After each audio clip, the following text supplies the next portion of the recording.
नमस्ते आप सभी को। मेरा नाम है एडवोकेट पीयू रत्नानी। मैंने यूपी जुडिशरी के लिए इससे पहले भी एक एक्ट को डाला हुआ है। आप देख लीजिए, 2013 का एक्ट है। ठीक है। और ये जो माइनर एक्ट्स है, ये आप सिर्फ ये वीडियो भी देख के चले गए ना तो भी आप प्री के क्वेश्चंस तो आराम से ऐसे ही बाएं हाथ का खेल हो जाएगा। चलिए स्टार्ट करते हैं। आगे बढ़ते हुए, जैसे कि मैं तो चाहूंगी कि जितना हो सके मैं आप लोगों को इस तरह के फॉर्म में दे दूं कि आप हमेशा ही आप लोगों को इजी लगे, कोई डिफिकल्टी तो लगे ही ना। देखिए, टाइम ऐसा आ चुका है ना कि अभी बिल्कुल भी टाइम नहीं है ये सब चीजों के लिए। तो let's give me a moment. मैं चाहूंगी कि आप लोग हर चीज से वाकिफ हुए, चाहे वो छोटी हुए चाहे बड़ी हुए। जानकारी देना मेरा काम है। आप ऐसे मत सोचिए कि मैं भाषण दे रही हूँ, लेकिन मैं सीरियसली चाहूंगी कि आपको सब कुछ आता होए। चलिए स्टार्ट करते हैं फटाफट। एक्ट का नाम और सारी की सारी चीजें मैं आपको फटाफट से बता दूंगी। ठीक है। चलिए, ये actually medical termination of pregnancy act 1971 के अधिनियम के अकॉर्डिंग यहाँ पर दिया गया है। ठीक है। इसके अंदर सिर्फ 8 सेक्शंस है, तो आपके 8 सेक्शंस तो यूं हो जाएंगे, है ना। चलिए, गर्भों की राष्ट्रीयकृत चिकित्सा व्यवस्थाओं द्वारा समापन का और उसके संबंधों में उसके अनुषंग विशेषों के उपबंध करने के अधिनियम। ये medical termination of pregnancy act 1979 के अधिनियम दिए गए हैं यहाँ पर। ठीक है। 10 अगस्त 1971 की बात की जा रही है। ठीक है। चलिए, भारत गणराज्य में 22वें वर्ष में समुद्र द्वारा निम्नलिखित रूप से यह अधिनियम हो, यानी कि ये सारे जो अधिनियम है यहाँ पर दिए गए हैं। ठीक है। चलिए, पहला जो अधिनियम दिया गया है, जो short title and extend and commencement की बात करता है। ठीक है ना। चलिए, इस अधिनियम का संचालित नाम गर्भ व चिकित्सा अधिनियम 1971 है। इसका विस्तारण जम्मू कश्मीर राज्य के सेवा संपूर्ण भारत में है। ये ऑल ओवर इंडिया में है। इसका एक्सटेंशन जो है वो ऑल ओवर इंडिया में है। इसका फोर्स आया गया था। इसकी जो डेट मैं आपको बता देती हूँ। इसका जो फोर्स आया था ये सेंट्रल गवर्नमेंट के थ्रू ऑफिशियल गैजेट में आया था। ठीक है। और इसको पार्लियामेंट में 22nd year Republic of India कहा गया था, तो इसको बिल्कुल ध्यान रखिएगा। चलिए, परिभाषाएं देख लेते हैं इसमें। परिभाषाएं भी उसमें बहुत बहुत ही सरल भाषाएं हैं, क्योंकि सिर्फ इसमें ABCD है, क ख ग घ घ। इसके अलावा इसमें और कोई भी परिभाषा नहीं है। पहले ये गार्डियन की बात करता है, संरक्षक के आवश्यक है कि मानसिक रूप में बीमार व्यक्ति के शरीर में देखरेख का परिभारी प्रभारी व्यक्ति प्रभिप्रेत। अब यहाँ पे मैं आपको बता देती हूँ कि गार्डियन का मतलब है कि जो पर्सन उसका माइनर जो होता है उसका टेक केयर करता है, उसको ये कहा जाता है। ठीक है। मानसिक रूप से बीमार व्यक्ति मतलब जो मेंटली इल है। ठीक है। उसका मतलब है कि उनको ट्रीटमेंट की जरूरत है, मेंटल डिसऑर्डर है, मेंटल रिटार्डेशन है। ठीक है। चलिए, ग पे आ जाते हैं। आवश्यक या ऐसा व्यक्ति प्रभिप्रेत के जिसके बारे में भारतीय व्यवस्था अधिनियम 1875 में दिया गया है। ठीक है। इसके बारे में हम जो यहाँ पे बताया गया है, माइनर के बारे में बताया कि माइनर वो पर्सन है जो इसको इंडियन मेजोरिटी एक्ट 1875 में दिया गया है। ग पे आ जाते हैं फटाफट से। रजिस्टर्ड मेडिकल प्रैक्टिशनर की बात करता है। राष्ट्रीय चिकित्सा व्यवसाय ऐसा चिकित्सा व्यवसायी अभिप्रेत है जो भारत चिकित्सा परिषद अधिनियम 1956 के धारा 2 में दिया गया है। इसमें कहा गया है कि जो रजिस्टर्ड मेडिकल प्रैक्टिशनर होता है, देखो आपको पता है ना कि प्रेगनेंसी टेस्ट करना यानी कि लिंग भेद करना कि लड़का है कि लड़की है, ये बहुत बड़ा पाप है। इस वजह से इनको ये कानून लागू करना पड़ा था, जैसे ये जो चीजें होती हैं वो रुक जाए और ऐसा कोई भी गलत काम ना हो। चलिए, आ जाते हैं सेक्शन नंबर 3 पर। 3 बोलता है कि गर्भ राष्ट्रीय चिकित्सा व्यवस्था द्वारा कब समाप्त किया जा सकता है। इसका मतलब है कि प्रेगनेंसी को टर्मिनेट करने के बाद जो मेडिकल प्रैक्टिशनर्स है उनको कब खत्म किया जाएगा, कब टर्मिनेशन ये बंद हो जाएगा। तो ये सेक्शन के अकॉर्डिंग जो आईपीसी दिया गया है, जो भी ऑफेंस करता है और वो गिल्टी है इस ऑफेंस को लेकर, इसके हिसाब से ये बताया गया है।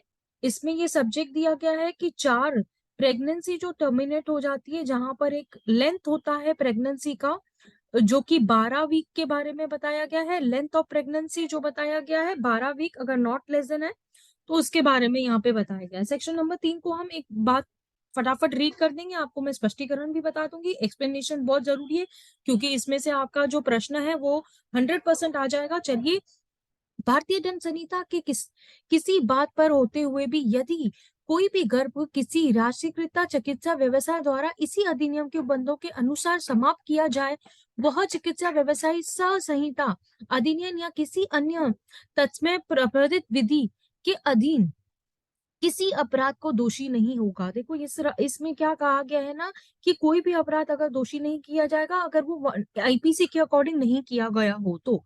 इसमें उपधारा 4 के उपनियम के अधीन रहते हुए यह कहा गया है कि जब प्रेगनेंसी का, मैंने जैसे आपको 12 वीक की प्रेगनेंसी की, जहां गर्भ 12 सप्ताह के अधिक का ना हो, वहां यदि ऐसी चिकित्सा व्यवस्था ना, अथवा, देखो अथवा आगे क्या बोलने की चाह रहा है कि जहां गर्भ 12 सप्ताह के अधिक का हो किंतु 20 सप्ताह से अधिक का ना हो, वहां यदि अन्य, देखो एक्चुअली तो अभी आपको पता है कि अब इसमें चेंजेस लेके आया गया है, लेकिन उत्तर प्रदेश में ऐसा है कि अब भी यही एक्ट का एग्जाम देना है। तो आप जो अमेंडेड एक्ट है, जो आपको नई एक्ट है, उसको लेकर नहीं पढ़ना, तो इसी को लेकर चलना। ऐसा नहीं हो जाए कि क्वेश्चन यहाँ से आए और आप अपने आप में होशियारी मार के वहां से पढ़ के जाए। तो इस बात का बिल्कुल ध्यान रखना, मैं आपको बता दे रही हूँ। ठीक है ना, चलिए आगे बढ़ते हैं। अब आ जाते हैं हम इसके स्पष्टीकरण पर। ठीक है, चलिए स्पष्टीकरण भी आपको बता देती हूँ क्या है, फटाफट से, 2 ही मिनट लगेगा। ठीक है, इससे पहले मैं बता दूं आपको कि गर्भ के बने रहने से गर्भवती स्त्री के जीवन में जोखिम या पड़ेगा, अथवा उसके शारीरिक मानसिक स्वस्थता गंभीर स्थिति में जोखमी होगी, अथवा इस बात का पर्याप्त जोखमी है कि यदि बच्चा पैदा हुआ तो वह ऐसा शारीरिक या मानसिक के पीड़ित होगा तो वह गंभीर रूप से विकलांग हो। यानी कि इसमें क्या बताया गया है, मैं आपको इन शॉर्ट बता देती हूँ कि ऐसी प्रेगनेंसी जो कि रिस्क वाली प्रेगनेंसी है, जहां पर लाइफ ऑफ जो प्रेग्नेंट वुमेन है वो, उसको इंजरी हो सकती है, या तो फिजिकल या मेंटल हेल्थ, या तो उसका बच्चा जो है उसको रिस्क हो सकता है वो मेंटल पागल पैदा हो, हैंडीकैप पैदा हो, तो उस कारणोंवश यहाँ पे आपको ये सेक्शन नंबर 3 में बताया गया है। चलिए एक्सप्लेनेशन नंबर 1 पे आ जाते हैं, जो कि स्पष्टीकरण नंबर 1 है। जहां किसी गर्भ के बारे में गर्भवती स्त्री द्वारा अधिकथन किया जाए कि वह बाल संग बालन संग द्वारा हुआ, तो ऐसा गर्भ के कारण होने वाले से मानस्तव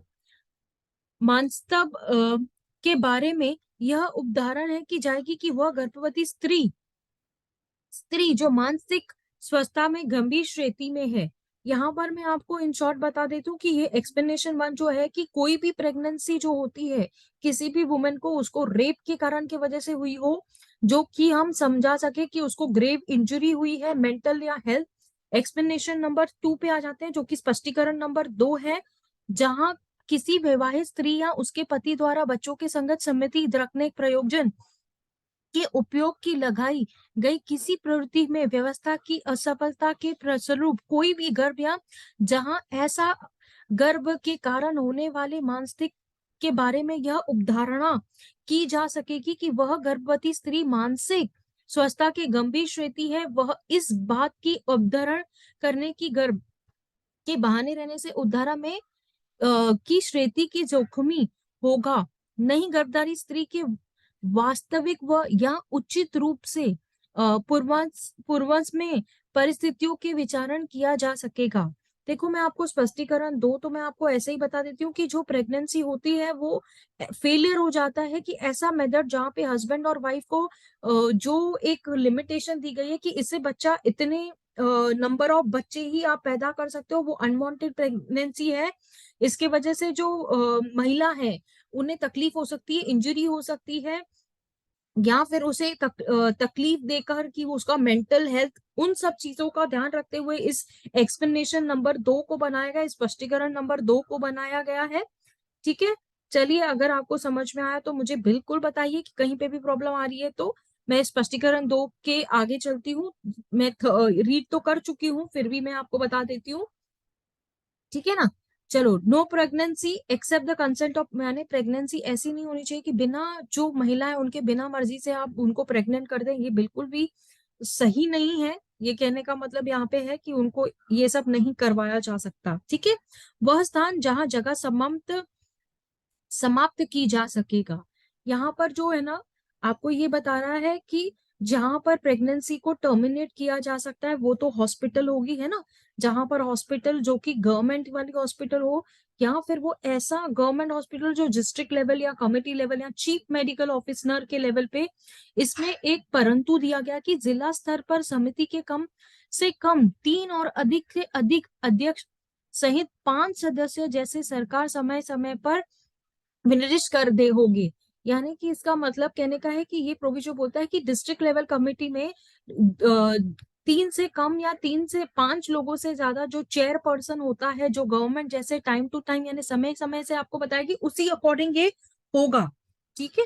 चलिए सेक्शन नंबर 5 पे आ जाते हैं। ये धारा जो है 3 और 4 का कब लागू नहीं होगी, इसके बारे में बता रही है कि जो कि 4 हम 5 में पढ़ के आए थे कि देखो, प्रेगनेंसी एक लेंथी प्रोसीजर, ओपिनियन है कि जो 2 रजिस्टर्ड मेडिकल प्रैक्टिशनर्स होते हैं वही कर सकते हैं, और उनका ओपिनियन लेके कि गुड फेथ में आकर की प्रेगनेंसी इमीडिएटली, देखो कहीं ना कहीं हमको तो महिला की जिंदगी को बचाना है, लाइफ को सेव करना है ना। तो ये जो दिया गया है कि आईपीसी टर्मिनेशन जो बताया गया कि ये ऑफेंस पनिशेबल है, इसमें 2 साल की सजा, कारावास हो सकता है, और रिगरस पनिशमेंट है, उसको एक्सटेंड किया जा सकती है, 7 साल की सजा भी यहाँ पे होगी, ठीक है। चलिए, कोई भी व्यक्ति किसी ऐसे स्थान पर स्वामी या द्वारा अधिनियम नहीं है कठोर कारावास से जिसकी अवधि 2 वर्ष से कम नहीं होगी किंतु 7 साल से, जैसे कि मैंने आपको आईपीसी के धारा के अकॉर्डिंग अगर आप कुछ भी ऐसा काम करते हो तो आपको सजा होनी है।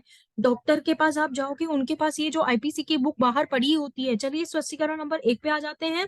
2 ही स्पष्टीकरण है इसमें। स्पष्टीकरण नंबर 1 क्या बोलता है कि इस धारा का प्रयोजन के लिए किसी स्थान पर संबंध स्वामी पद के ऐसे कोई व्यक्ति प्रविवृत, ऐसा जो किसी की ऐसा अस्पताल या स्थान का, चाहे वो किसी भी नाम के ज्ञात हो, जहां इस धारा के अधीन गर्भ का समापन किया जा सकेगा, ठीक है।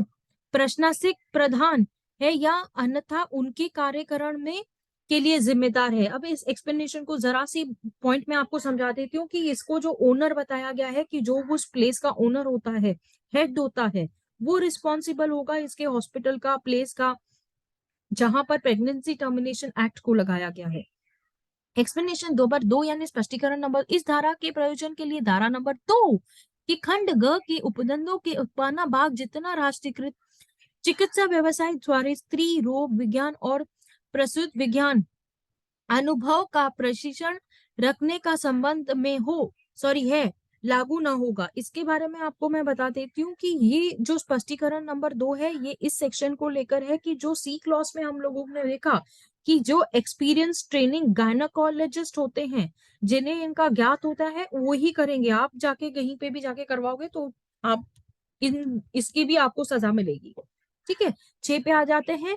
नियम बनाने की शक्ति, जो कि पावर बनाने के जो रूल्स है, ये सेंट्रल गवर्नमेंट के पास है। केंद्रीय सरकार इस अधिनियम के उपबंधों को करने के लिए नियम राजपात्र में अनुसूचित द्वारा बनाई सकेगी, ठीक है। यहाँ पर क्या बोल रहा है कि जो सेंट्रल गवर्नमेंट है ऑफिशियल गैजेट में ये सारे रूल्स और प्रोविजंस को बनाकर डालेगी, ठीक है। और इसमें जो भी experience training registered medical practitioners हो गए, वही वो टर्मिनेट कर सकते हैं प्रेगनेंसी। किसी भी एरे गेरे नत्थु केरे के पास जाके नहीं करेंगे। ये मैटर को रिक्वायर्ड है कि रूल्स जो भी बनाए गए उसके अकॉर्डिंग ही प्रेगनेंसी को टर्मिनेट कर दिया जाएगा, ठीक है। हमने 2 देख लिया। चलिए आ जाते हैं 3rd पे। ये तीसरा जो है कि जो भी सेंट्रल गवर्नमेंट में इसमें रूल बनाती है, वो हाउस ऑफ पार्लियामेंट से सेशन टोटल पीरियड 30 डेज का दिया गया है। 2 सक्सेसिव सक्सेशन के बारे में बात की गई है, ठीक है। जो हाउस अग्री करता है मॉडिफिकेशन करने के लिए, तो इस रूल को वो मॉडिफाई भी कर सकते हैं। इसमें वैलिडिटी और एनीथिंग प्रीवियसली जो भी इस रूल को ये किया जा सकता है। इस अधिनियम के अधीन केंद्रीय सरकार ने द्वारा बनाया गया प्रत्येक नियम बनाए जाने की संसद के प्रत्येक सदन के समक्ष उस समय जहां जब सत्र में कुल मिलाकर 30 दिन की कालावधि के लिए, जो एक सत्र में यह 2 क्रमवर्ती सत्रों में समाविष्ट हो सकेगी, रखा जाएगा। और यदि उस सत्र में जिसमें वह ऐसा रखा गया हो कि यह ठीक बाध्य के सत्र में अवश्य अवसान के पूर्व दोनों सदन उस नियम के कोई उपनंतर करने के लिए समाप्त हो जाए, या दोनों सदन सहमत हो जाए कि वह नियम नहीं बनाया जाना चाहिए, तो वो नियम नहीं बनाया जाएगा, अगर दोनों सदन की सहमति होती है, जैसे कि मैंने आपको बता दिया।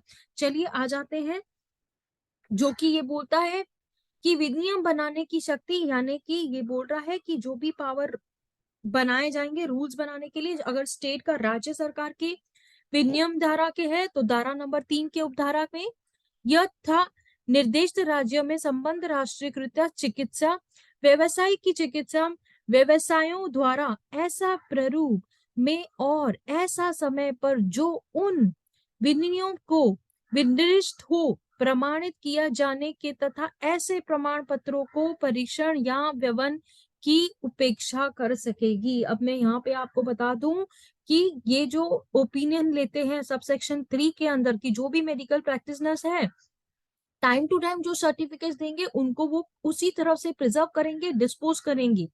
ठीक है, उस तरीके से यहाँ पे बताया गया है, जो ख के धारा में बताया जाए। ख के मैं बता दूं कि जो भी रिक्वायर्ड रजिस्टर्स होते हैं वहां पर प्रेगनेंसी को लेकर, तो वो वहां पे इंफॉर्मेशन प्रोवाइड करनी चाहिए। ठीक है, इनको प्रोहिबिट किया जाता है डिस्क्लोज करने के लिए, इनको बिना परमिशन के लिए परमिशन नहीं किया जा सकता है कि आप जाके किसी को भी बताएंगे, ये बिल्कुल अपराधनीय है, आप ऐसे कोई भी नहीं कर सकते हो।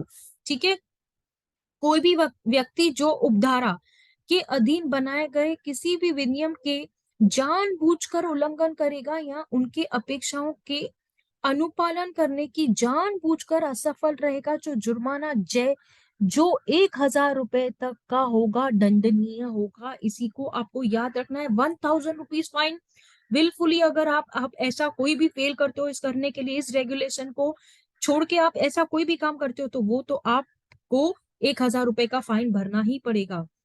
अब प्रोटेक्शन ऑफ एक्शन, जो कि गुड फेथ में लिया गया है, सद्भाव पूर्वक की गई कार्रवाई का संरक्षण, कोई भी वाद या अन्य विधिक कार्यवाही इस अधिनियम के अधीन सद्भावना पूर्वक की गई या की जाने के लिए अश्नीयत किसी बात से हुई होए सॉरी या होने संभव किसी नुकसान के लिए किसी भी राष्ट्रीयकृत चिकित्सा व्यवसायी से विरुद्ध नहीं की जाएगी, यानी कि नहीं होगी। आप अपने मर्जी के मालिक नहीं है, आपको समझ के चलना पड़ेगा। इस एक्ट को इसीलिए ही बनाया गया है।